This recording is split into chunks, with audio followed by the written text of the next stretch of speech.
This video is for the Knowledge Organiser on proof. What I would like you to do is read your Knowledge Organiser. Use this video to help you work through the examples from page 1 and then try the questions from page 2. Then you complete any Maths Watch work set by your class teacher. Now, we're going to start off by looking at some key information regarding equations, identities, and using them in problems to prove things. So, if we have a look, an equation is a way of showing that two expressions are equal for some particular values of an unknown. So they only have, for example, if we have a look here, x minus 1 equals 2 is an equation because it's only true when x equals 3. Identities are like equations, but they are always true for any value of the unknown. That means that any value of x you substitute in will give you the right answer. For example, if I substituted in 5 here, 5 minus 1 would be 4, so that's not true. It's only true for one value. But if I substituted x equals 5 into this identity here, 5 add 1 will always be equal to 1 add 5. No matter what value I put in, it'll give me the same answer. Okay? Identities have an equal sign with 3 lines as opposed to your normal equal sign. If you're asked to prove an identity is correct, you need to use other mathematical statements, okay? So you'll have to use some sort of manipulation to help you that.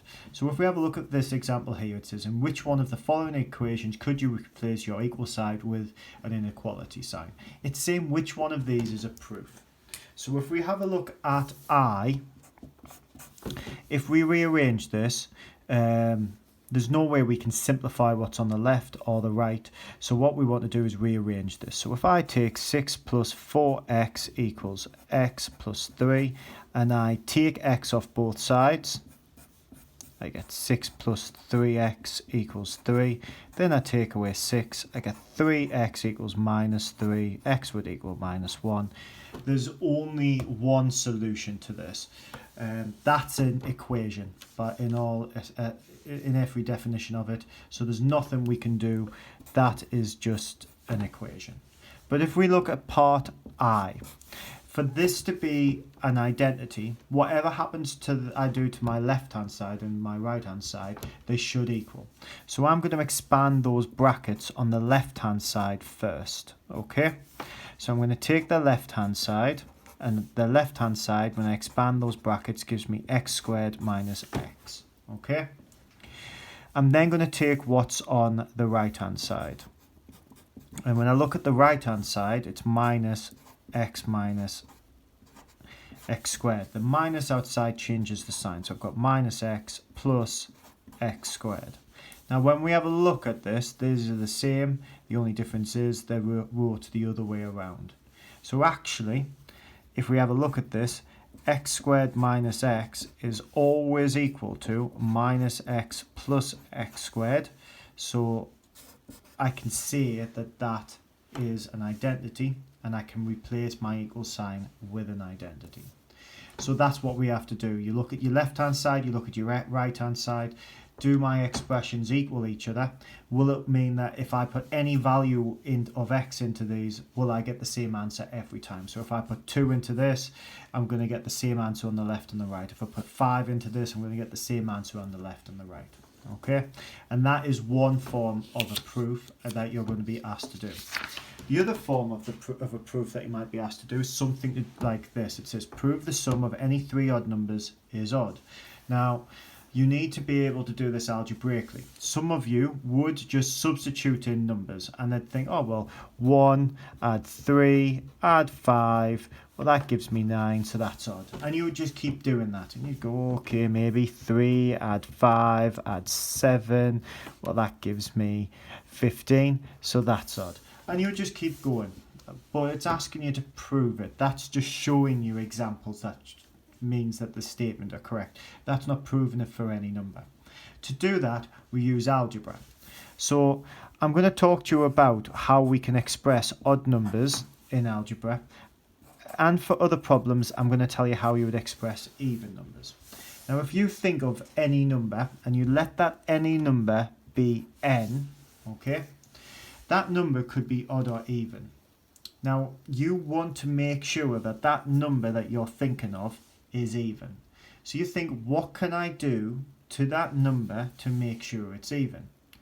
And if we think of even numbers 2, 4, 6, 8, 10, it's all of our odd numbers times by 2, really, isn't it? So, and it's all of our even numbers times by 2 as well. So, what we do is we say that an even number is 2n. And if we were to think of our odd number, it's just 2n, and if we think about what we would do to each of these to get to another odd number, we can take away 1 or we can add 1 to get there. I like to write it as a plus 1 because I like to try and leave out the takeaways in these sorts of problems to avoid any unnecessary mistakes. But we can say that an odd number is 2n plus 1, because if we added 1 onto each of these numbers up here, you would get yourself an odd number. Okay? So, it's asking you now to prove that any 3 odd numbers, when they add together, is odd. So you need to think about, right, if I've got an even number, what do I do to get to my next even number? Well, I add 2. So if I keep adding 2 onto these numbers, there is a line of even numbers that I can use if I have a problem involving even numbers. If they're asking me for consecutive even numbers, I could just even add together those first 3 numbers one after each other, or the first 2. For odd numbers though, they also go up in 2. So I go 2n plus 3, 2n plus 5, 2n plus 7, and so on.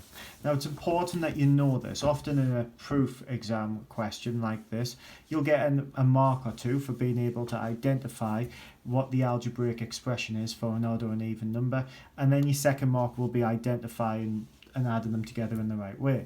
So it says prove that the sum of any 3 odd numbers is odd. So let's take the first 3 odd numbers. 2n plus 1 plus 2n plus 3 plus 2n plus 5.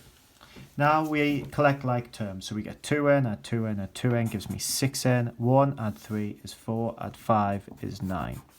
Now, what we want to do is we want to prove that the sum of any 3 odd numbers is odd. Now, if a number is even, okay, that number can be divided by 2. So if we have a look at this, that number can't be divided by 2. If you think back to what we do for our numbers up here, we have our even numbers, and then we show that we've got an odd number added to it. So you could write a statement saying that 6n plus 9 is odd because you're adding 9 to any number, and 9 is an odd number. A nicer way of doing it is pull out a factor of 2 and say 3n, and then think, right, that is the same as 8 add 1. So if I was to factorise that, I've got plus 4 there, and then I've got plus 1 there. So I've got 2 brackets 3n plus 1. So no matter if this is an even number here, I'm adding 1. So therefore, and you write your statement,